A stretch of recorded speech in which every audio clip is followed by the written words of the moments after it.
बड़ी सुंदर सी अर्धाली है। कच्छुक काज विधि बीच बिगाड़ो। मैंने तो सब काम ठीक कर लिया था, सब ठीक हो चुका है, पर ये कुछ विधाता ने बीच में गड़बड़ कर दी। तेरे पिताजी नहीं रहे, बाकी सब काम ठीक हो गया है। तेरे पिताजी स्वर्गवासी हो गए। इतना सुनकर भरत रो पड़ा।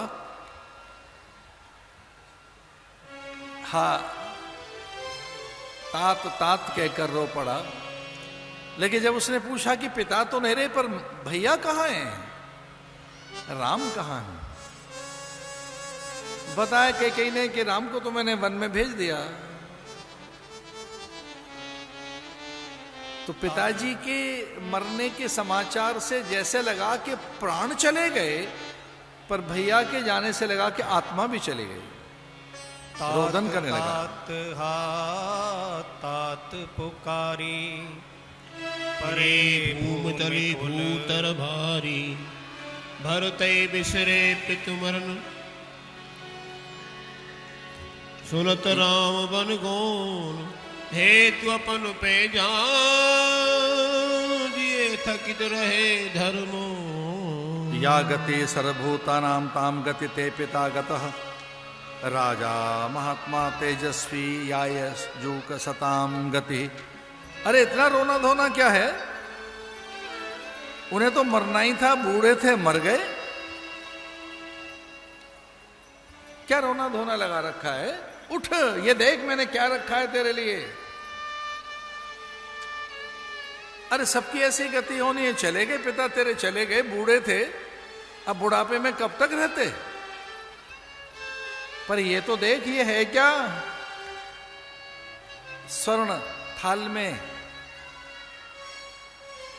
मुकुट, ये राजवस्त्र, ये राजदंड, अरे तू राजा बन गया। इतना सुनकर चीत्कार करने लगा भरत।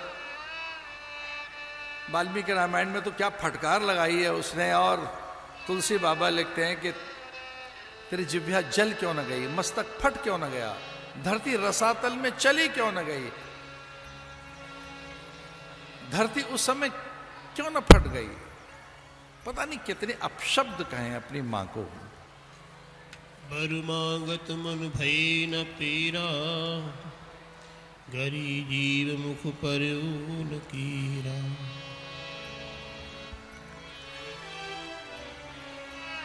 मंथरा को थोड़ी सीख दी रिपुदमन ने। भरत ने कहा ना, कौशल्या के पास गए, लगा कि जैसे राम लौट आए, कौशल्या को लगा। वनवासम न जानामि रामस्याम महात्मना, वासनम च सौमित्रे सीता से यथावत। कौशल्या ने कहा मुझे कुछ पता नहीं, मैं कुछ नहीं जानती, पर मैं इतना जानती हूं कि कैकेयी कभी किसी का अहित नहीं कर सकती। कैकेयी ने किसी का अनिष्ट नहीं किया है। कैकेयी को अपशब्द न कहना, ये बड़े लोग ऐसे होते हैं। अरे अति प्रसंग है, क्या करें, गुरुदेव के चरणों में बैठ गए। गुरुदेव ने बहुत समझाया कि राज्य तेरा है, अर्थ न धर्म न काम रुचि, गति न चाहूं निर्वाण। जन्म जन्म सिया राम पद ये वरदान नान। गुरुदेव विलक कर कहते हैं कि सुनो भरत भावी प्रबल, बिलख कहो मुनिनाथ, हानि लाभ जीवन मरण, यश अपयश विधिहाथ।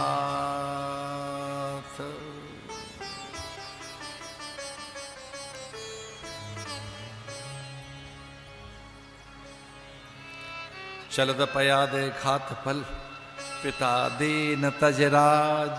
चले मनावन रघुवर भरत सरिस को आज। गुरुदेव की आज्ञा हो गई, चलो मनाने चलते हैं। सबसे आगे गुरुदेव का रथ, पालकी, कौशल्या की, सुमित्रा की, एक और पालकी, पर वो खाली है। चूंकि कैकेयी फिर से भवन में जाकर बैठ गई।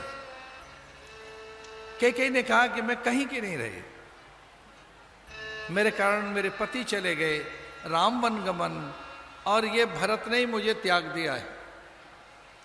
क्योंकि भरत ने प्रतिज्ञा की कि मेरी जिह्वा पर मां शब्द नहीं आएगा तेरे लिए, तू कुलघातनी है,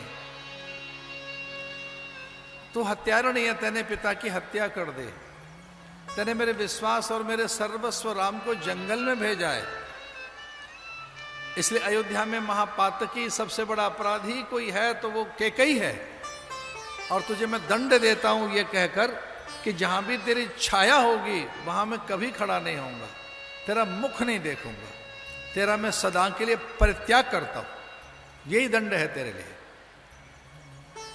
तुझे कोई और दंड नहीं मिलना चाहिए। जिस भरत के लिए तेने राज्य छीना, पिता की हत्या की, वो भरत तेरा त्याग करता है। महलों में आकर बैठ गई कैकेयी ने सब दासियों को भगा दिया ये कहकर कि 14 बरस तक मैं अब यहीं रहूंगी, मैं आहार नहीं करूंगी, जल से ही रहूंगी, प्राण दे दूंगी जब तक राम नहीं आ जाएंगे, अब मैं नहीं निकलूंगी महलों से। भले ही घास उगाए, चमगादड़ आ जाए, मेरे महलों में दीप कभी नहीं जलेगा, कोई दासी नहीं चाहिए, मुझे कोई राज्य सुख नहीं चाहिए। वो प्रायश्चित करने लगे। और ये कब हुआ? जब सरस्वती उनके संपूर्ण अंतःकरण से विलग हुई, तब उन्हें याद आया ये क्या हो गया। लेकिन वो पालकी सुनी है, कौशल्या सीढ़ी चढ़कर गई और कैकेयी के द्वार को थपथपाया ये कहकर, कह रही कौशल्या हट ठीक नहीं है, बाहर निकल, मेरा आदेश है। कौशल्या के आदेश से कैकेयी बाहर आई। कौशल्या ने अंक में भर लिया कैकेयी को और आदेश दिया बैठ पालकी में, और उस पालकी का क्रम बदल दिया कौशल्या ने ये कहकर कि मेरी पालकी सबसे पीछे चलेगी, आगे आगे जिसकी पालकी चलेगी वो है कैकेयी।